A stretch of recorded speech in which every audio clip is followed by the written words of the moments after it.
अरे मोहित इधर आ जाना। ये क्या काम आता है? अरे आवाज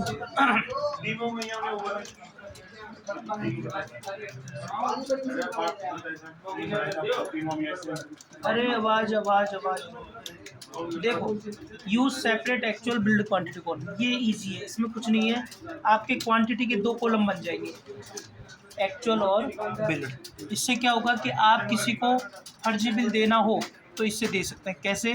जैसे आपसे कहा उसने कि भाई साहब मैंने 1000 बैग आपसे सीमेंट के लिए, पर उसने टैक्स बचाने के लिए कहा भाई साहब आप बिल 500 बैग का ही बनाओ, 500 बैग को चंद में रखो। तो देखो फिर ये फर्जी बिलिंग पकड़ा नहीं जाएगा क्या?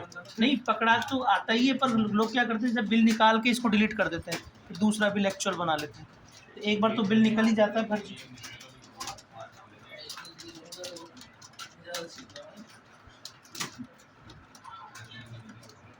सेल्स में काम आएगा ये ज़्यादातर। जैसे सीमेंट ले लिया आपने बैग में,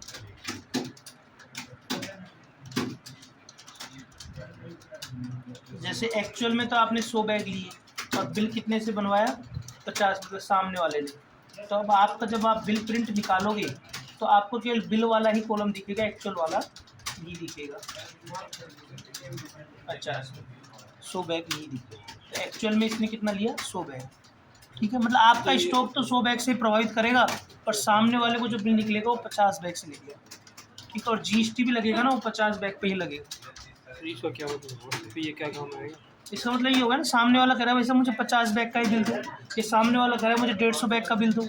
कई बार बिल बनवाते हैं ना लोग, तो बिल इससे बना सकते हैं आराम से। जैसे उसके पर्चे बिल लगे, अभी बिल में कितना आ रहा है? 50 ही तो आ रहा है, 100 तो आ ही नहीं रहा। तो वो जितने से बिल बनवाना चाहे, कुल मिला की बात ये है कि उतना बिल में डाल दो।